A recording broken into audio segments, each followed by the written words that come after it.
Welcome to Northern Football Federation's Community News. My name's John Linder and I'm the Chief Executive. With me today I've got Hayley Sterling, who is our Community Development Officer for Futsal. Welcome, Hayley. Thank you.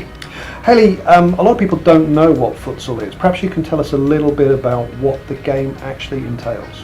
I guess it's a five-a-side version of football. It is a sport in its own right. It has its own set of rules, traditionally played indoors, but there are opportunities to play on outdoor courts too. Sounds great. And a lot of people play both football and futsal, or is it a different type of participation? At the moment there's the dual participants, so they play in both. We have a small number of participants that would go down the futsal only route if there was more of it. So that's what we're going to strive to provide. Cool. And somebody who's maybe played futsal before but perhaps has given it up or has just moved into the area from somewhere else and is interested in getting into the game, how do they get involved? I think the best thing to do is go to the Northern Football website and the Facebook pages where we have regular promotion and information on who to contact and how to get in touch with us. Is there much futsal in the schools at the moment?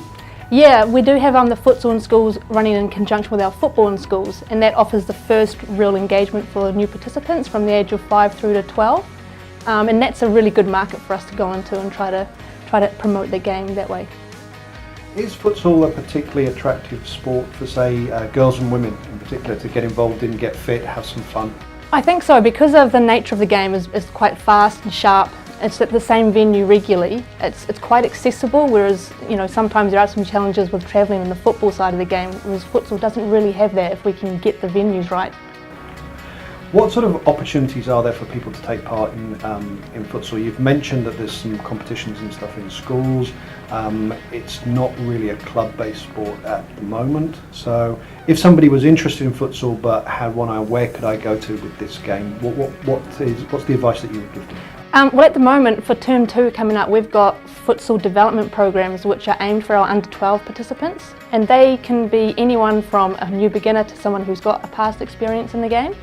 And we're going to run those for 5 weeks at a time at the same venue for boys and girls. We will also have some leagues for senior players, men and women, so there's some opportunities both on the North Shore and in Waitakere. And Northern Football runs 2 representative team programs. For the boys or the men's side there's the Northern Comets, and for the girls or the ladies there's the Northern Lights. Tell us a little bit about what those teams are, what competitions do they take part in? Yeah, well, I guess those are our pinnacle teams for our senior players. Both represent Northern in this National Super League, and that's a really exciting event for our players that want to take futsal seriously. I guess identification for that comes through the leagues that we set up. So we do have some senior men and senior women's leagues coming up in Term 2, which will help us with identifying those players capable of playing at that level, but also wanting to pursue futsal as their number 1 sport. Now, futsal's been a growing sport. It's growing in the school space, it's growing right the way across New Zealand. It is one of the fastest growing sports actually in the country. What are the challenges you face? What are the things that are holding the sport back perhaps? I guess accessibility to venues is a big one. There are a lot of indoor sports on offer, and I guess some of the venues may be prioritising certain sports because of the base of players they have already. So yeah, venues is a big one. The second one would be coaches. Having people with a bit of futsal experience and knowledge to be able to pass it on to our participants is a bit of a challenge. And referees, I guess, for the games, again, because of the limited amount of leagues we can run, we don't have a lot of opportunities for people to really develop that skill set. So that's what we're aiming to do by providing more leagues throughout the year. Hayley, thanks very much for joining us today. It's been really great to hear about everything that you're doing in the futsal space, and we look forward to hearing from you again. Thank you.